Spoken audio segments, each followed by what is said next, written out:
What's good? What's good? You're listening to Raggedy Ass Bitch TV, where we discuss the people who make simple conversations complicated.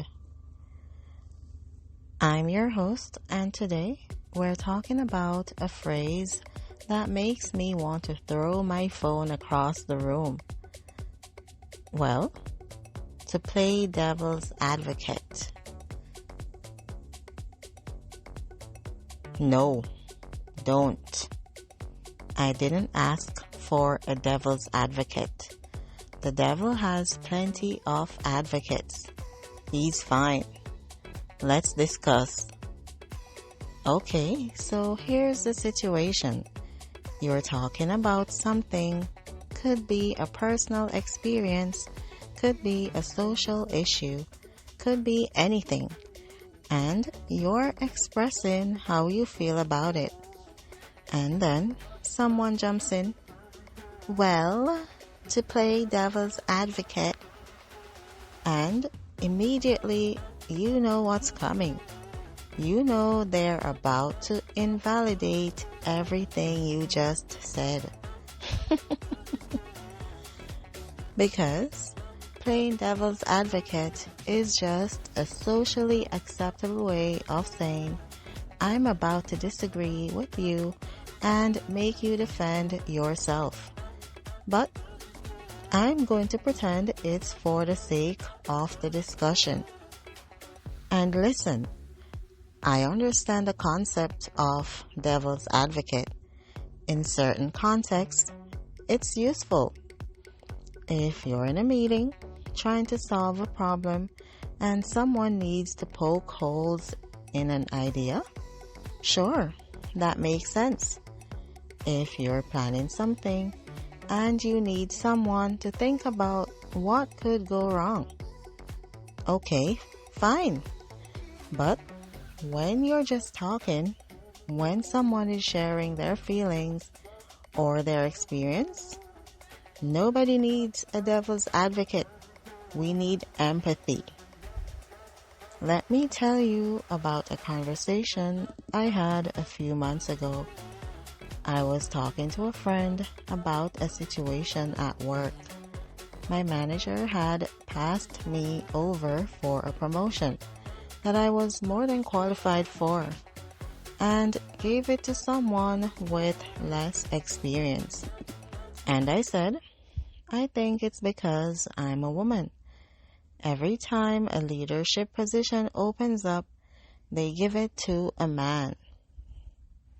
And my friend said, well, to play devil's advocate, maybe the other person just interviewed better.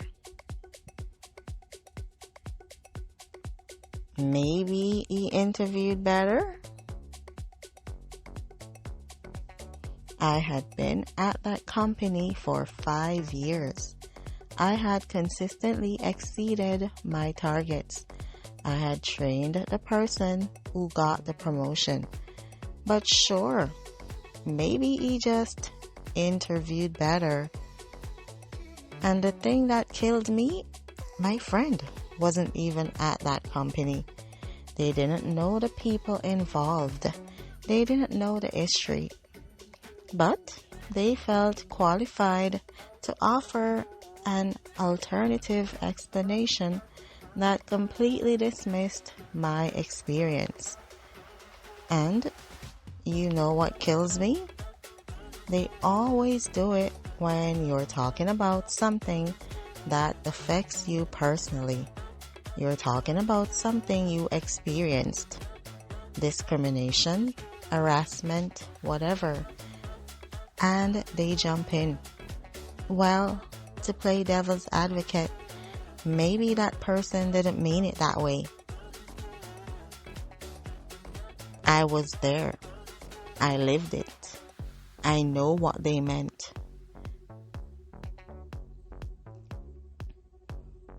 But now I have to defend my own experience to someone who wasn't even there. And that's exhausting. And let me break down when this always happens, because there's a pattern. You're talking about racism. Someone plays devil's advocate. Well, maybe they didn't mean it in a racist way. Maybe you're being too sensitive. You're talking about sexism. Devil's advocate. Well, maybe it's not about your gender. Maybe there are other factors. You're talking about being mistreated at work, in a relationship, anywhere. Devil's advocate. Well, maybe you misunderstood. Maybe they were having a bad day. Notice the pattern?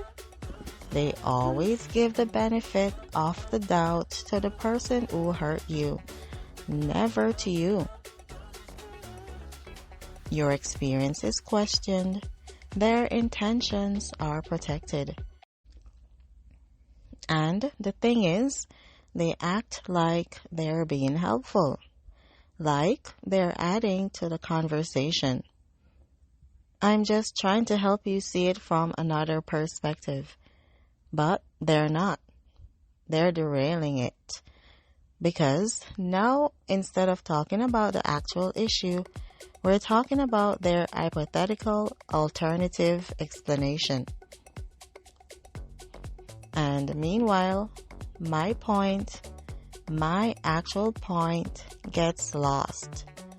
And let me tell you about the different flavors of devil's advocate, because they come in varieties. You've got the objective observer type. They think that by playing devil's advocate, they're being rational and logical. They say things like, I'm just trying to look at this objectively. But here's the thing. When it's my experience, it's not about being objective. It's about being believed. Then you've got the both sides person. They think every issue has two equally valid sides. Well, I can see both sides of this. But can you? Can you really? Because sometimes one side is someone expressing pain, and the other side is someone denying that pain exists. Those aren't two equal sides. That's one person being hurt and another person being dismissive. Then you've got the just playing type. They don't actually care about the alternative perspective. They just like to argue. They'll play devil's advocate for anything. You could say, I like pizza, and they'd find a way to argue about it. Well, to play devil's advocate, is pizza really that good? When you think about it, it's just bread with toppings. Like, shut up. Let me enjoy my pizza. But here's what I think is really happening on a deeper level. I think people play devil's advocate because they're uncomfortable. They're uncomfortable with what you're saying. So they try to soften it. They try to make it less serious. Because if they acknowledge that what you're saying is true, that racism exists, that sexism exists, that people are cruel and the systems are broken, then they have to sit with that discomfort. They have to acknowledge that the world isn't fair, that bad things happen to good people, that sometimes there is no other explanation. And that's scary. That's unsettling. So, instead, they offer you an alternative explanation, one that makes the world seem more fair, more reasonable, more just. Maybe it wasn't discrimination. Maybe it was just a misunderstanding. Because if it was just a misunderstanding, then the world still makes sense. The system still works. But if it was discrimination, then they have to confront the fact that the system is broken. And they might benefit from that broken system. And that's uncomfortable. Or they just like to hear themselves talk. They want to show that they can see both sides. They want to be seen as thoughtful, as someone who doesn't just accept things at face value. But here's the thing. Not everything has two equal sides. Sometimes one side is just wrong, and playing devil's advocate for the wrong side doesn't make you smart or balanced. It just makes you annoying. And sometimes it makes you complicit. Because when you play devil's advocate for systems of oppression, for people who cause harm, for institutions that discriminate, even if you're just playing, you're giving those things legitimacy. You're saying maybe they have a point. But they don't. And you're just asking questions. Routine is providing cover for harm. Let me give you some real-world examples of when devil's advocate is harmful. Someone says, I was sexually harassed at work. Devil's advocate says, well, maybe they were just being friendly. Maybe you misread the situation. No. Stop. The person knows what harassment feels like. Believe them. Someone says, the police racially profiled me. Devil's advocate says, well, maybe you were in a high crime area. Maybe they had a reason. The person was there. They know what happened. Trust their experience. Someone says, I'm exhausted from carrying the mental load in my relationship. Devil's advocate says, well, maybe your partner just doesn't notice those things. Maybe you should communicate better. Maybe the partner should notice. Maybe the partner should try. Maybe it's not the exhausted person's job to manage someone else's awareness. See how in every single example, the devil's advocate is protecting the person in power? The harasser, the police, the partner who won't step up. That's not neutral. That's not objective. That's taking a side, and it's not the side of the person who's hurting. Because here's the truth. When someone shares something with you, they're not asking you to debate it. They're asking you to listen. And sometimes the best response is just, that sounds really hard, or I'm sorry that happened to you, or that's messed up. You don't need to challenge them. You don't need to offer alternative perspectives. You just need to be there. Because you know what's actually helpful? Validation. I believe you. That must have been really difficult. You didn't deserve that. That's what people need, not your hypothetical alternative scenarios. Now, let me be very clear. There are times when playing devil's advocate is appropriate. If you're in a business meeting and someone proposes an idea, it's useful to say, let's think about potential challenges. What if X happens? What if customers don't respond the way we expect? That's productive. That's helpful. That's planning. Or, if a friend is making a major life decision and they ask for your input, you can say, have you considered the downsides? What's your plan if it doesn't work out? That's being a good friend. That's helping them think through their options. But the key difference? They asked, and it's about future decisions, not past experiences. You don't play devil's advocate about someone's lived experience. You don't question someone's pain.